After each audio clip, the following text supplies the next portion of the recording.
Eu sempre pensei que a nossa história era rara, algo precioso, quase mágico. Sempre ouvi outras mães falarem sobre a distância entre elas e seus filhos quando cresciam.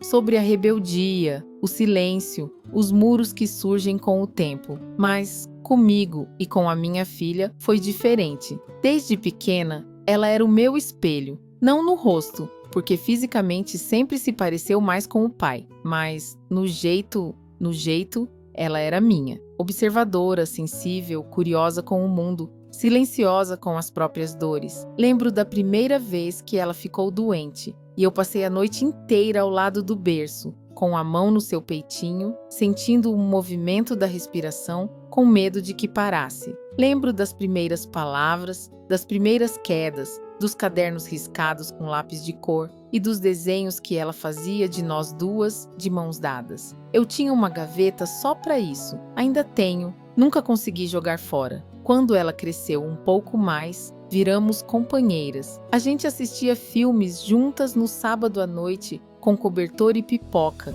Ela me contava sobre as amigas da escola, sobre o que achava do professor de história, sobre o menino que achava bonito, mas não sabia se gostava dela. Eu ouvia tudo com o coração aberto, tentando não parecer mãe demais, não invadir, só acolher, porque eu queria que ela soubesse que ali, comigo, ela podia ser inteira, sem julgamentos. E por muitos anos foi assim. Mesmo quando ela foi para a faculdade, mesmo quando começou a namorar, mesmo quando se mudou para outra cidade. A gente se falava todo dia, áudios de bom dia, mensagens com fotos de café da manhã, desabafos no fim da tarde. Às vezes, ela só mandava, "Tô triste", e eu respondia, "Quer falar ou só precisa de colo?"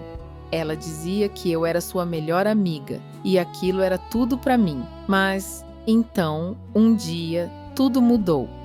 Foi uma manhã comum. Eu mandei uma mensagem com uma foto da minha xícara de café e escrevi, "Bom dia, filha. Olha que céu bonito hoje." Esperei. Nenhuma resposta. Achei que estava ocupada. No fim do dia, mandei outra. "Como foi seu dia?" Silêncio. Esperei 2 dias. Depois tentei ligar. Chamava e caía na caixa postal. Tentei de novo, até que num momento de inquietação, abri o aplicativo e percebi. Ela tinha me bloqueado. Minha própria filha. Bloqueada. Como se eu fosse alguém perigoso. Como se ela precisasse me apagar da vida dela. Não chorei de imediato. Fiquei olhando para a tela do celular por minutos inteiros, tentando entender se era real. Achei que talvez fosse engano, um bug, um erro qualquer. Mas os dias passaram e nada mudava. Nenhuma resposta, nenhum sinal, nenhuma explicação. E aí sim, as lágrimas vieram. Vieram devagar, como se o corpo não soubesse ainda como reagir. Como se eu estivesse tentando me convencer de que aquilo não estava acontecendo. Mas estava. E quanto mais eu pensava, mais o peito apertava. Onde foi que eu errei? Revirei mentalmente cada conversa, cada gesto, cada possível frase que eu pudesse ter dito e a machucado. Tentei lembrar se, em algum momento, me tornei invasiva demais, crítica demais, controladora, mas nada me vinha. Pelo contrário, sempre tentei ser presente, mas sem sufocar, amorosa, mas respeitosa. Era isso que eu mais temia quando ela cresceu, que nossa relação virasse um campo minado de ressentimentos mal resolvidos, mas eu jurava que estávamos bem. E agora? Silêncio.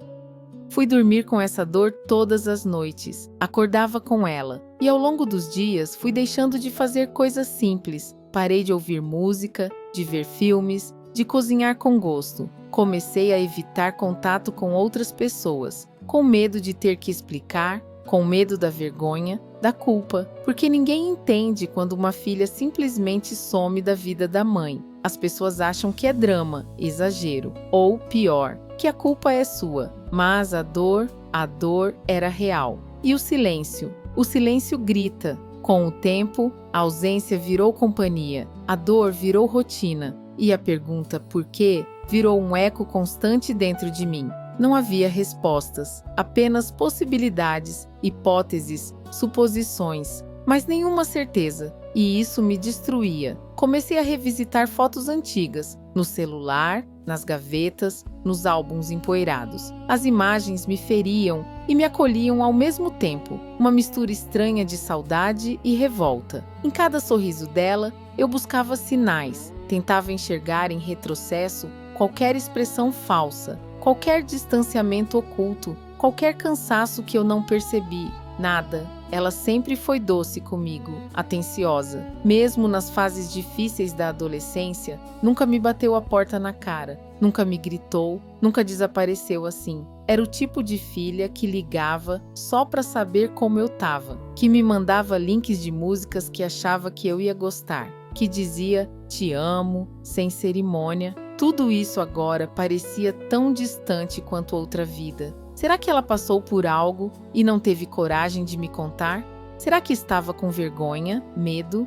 Será que alguém a afastou de mim? Um namorado? Talvez? Uma amiga? Ou será que fui eu?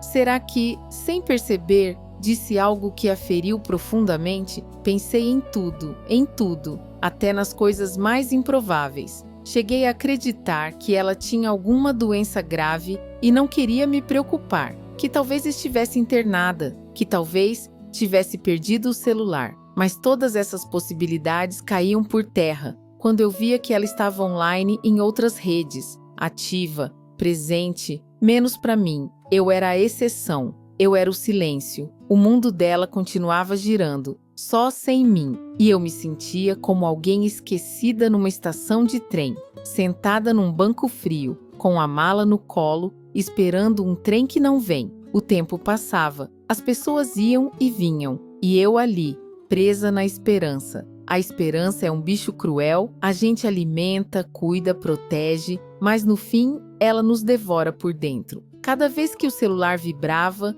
eu pensava que podia ser ela. Cada número desconhecido me fazia tremer. Cada sonho em que ela aparecia era uma promessa falsa de reencontro. E ao mesmo tempo, a raiva começou a aparecer. Silenciosa, envergonhada, mas veio.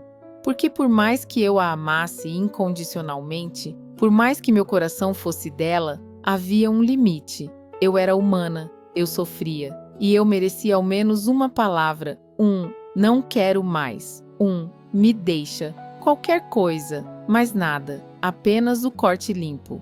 E cruel.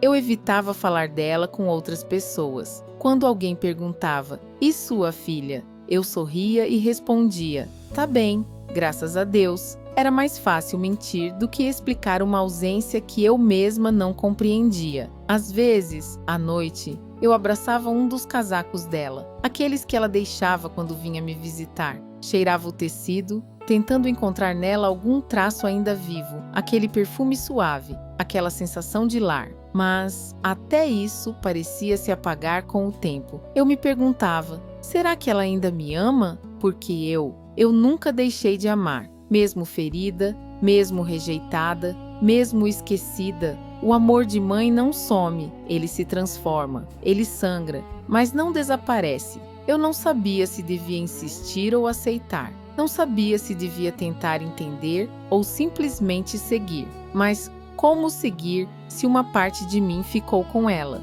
Minha filha era como um pedaço do meu corpo que foi arrancado sem anestesia. E eu andava por aí incompleta, disfarçando normalidade, fingindo paz. Mas dentro de mim, tudo era ruína. Os dias foram se tornando mais longos. Não por serem de fato maiores, mas porque o tempo, sem ela, era um vazio que se arrastava. Levantar da cama virou um esforço. Comer perdeu o gosto. As coisas pequenas, que antes me davam prazer, como regar as plantas, caminhar no fim da tarde, ouvir a música que ela me mostrou, agora só doíam. Até as cores da casa pareciam ter desbotado. A poltrona onde ela costumava se sentar ficou ali, imóvel, como um altar silencioso da ausência. Eu evitava olhar diretamente para ela. Era como encarar a própria falta. Comecei a questionar tudo. Será que o que vivemos era real? Ou eu fantasiei esse amor? Será que confundi amizade com costume, carinho com dependência?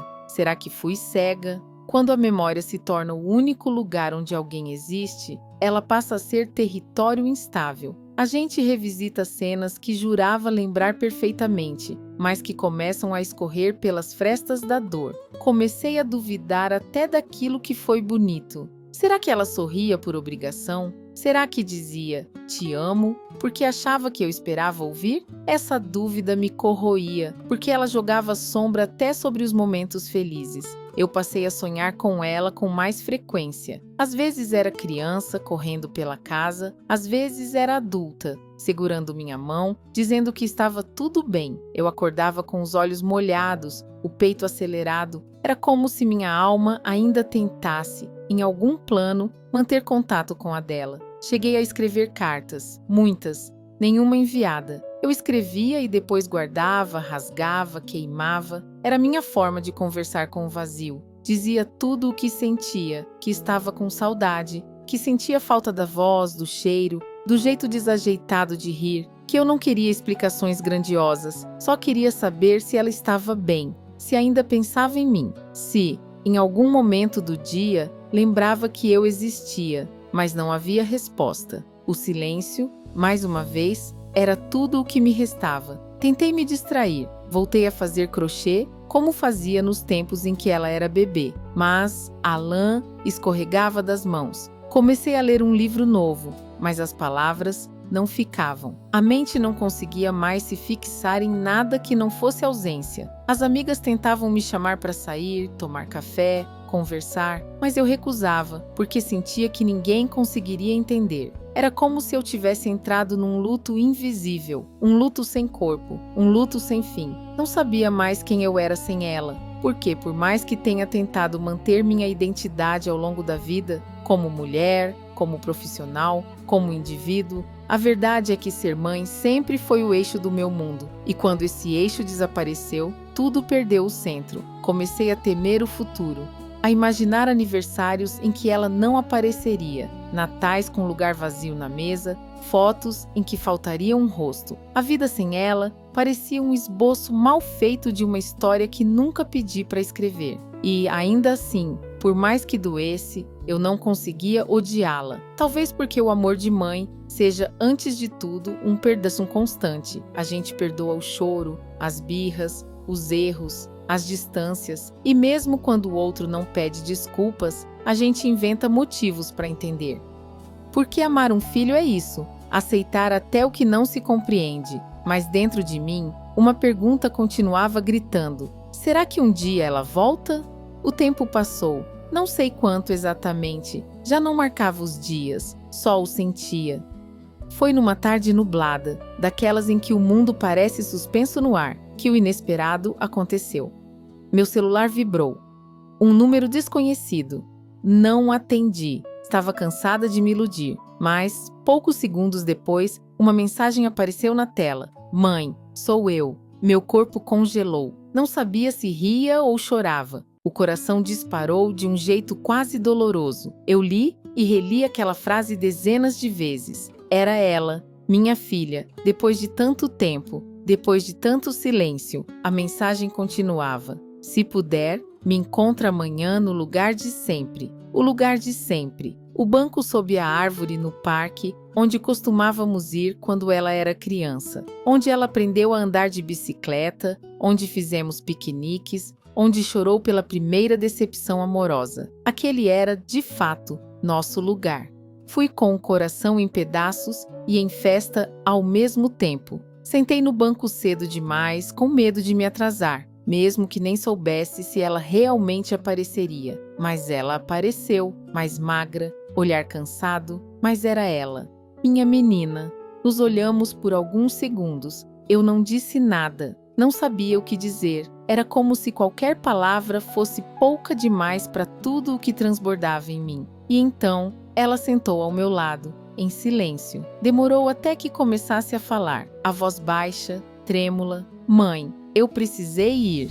Não porque deixei de te amar, mas porque eu estava mal, muito mal, e não sabia como te dizer isso sem te preocupar. Ela respirou fundo. Eu fui diagnosticada com depressão grave. Cheguei a pensar em desistir de tudo, de mim, da vida, de tudo. E eu sabia que, Se você soubesse, tentaria me salvar, mas eu não queria que você carregasse esse peso. Eu precisei me isolar, me esconder, até conseguir buscar ajuda, até conseguir levantar de novo. As lágrimas vieram, dela e de mim. Não foi sua culpa, mãe, nunca foi. Você sempre foi luz, mas a escuridão estava em mim, e eu não conseguia te deixar entrar. Ela pegou minha mão. Agora eu tô melhor, não curada, mas caminhando.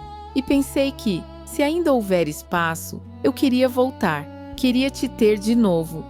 Eu não disse nada, só abracei, forte, como se quisesse costurar todos os pedaços do tempo perdido. A dor não desapareceu naquele instante, ainda havia feridas, marcas, mas o reencontro, aquele toque, aquele abraço, foi como respirar depois de um longo afogamento. Com o tempo, fomos reconstruindo, dia após dia, sem pressa. Com cuidado, respeitando os silêncios, as pausas, os limites, e aprendendo que o amor não some, ele apenas se esconde quando dói demais. Hoje, quando olho para ela, vejo outra mulher, mais forte, mais humana e, curiosamente, ainda mais parecida comigo. Aprendi que, às vezes, o amor também é saber esperar e perdoar o que não se entende, porque, no fundo, o que mais importa não é o tempo que passamos longe, mas a coragem de voltar.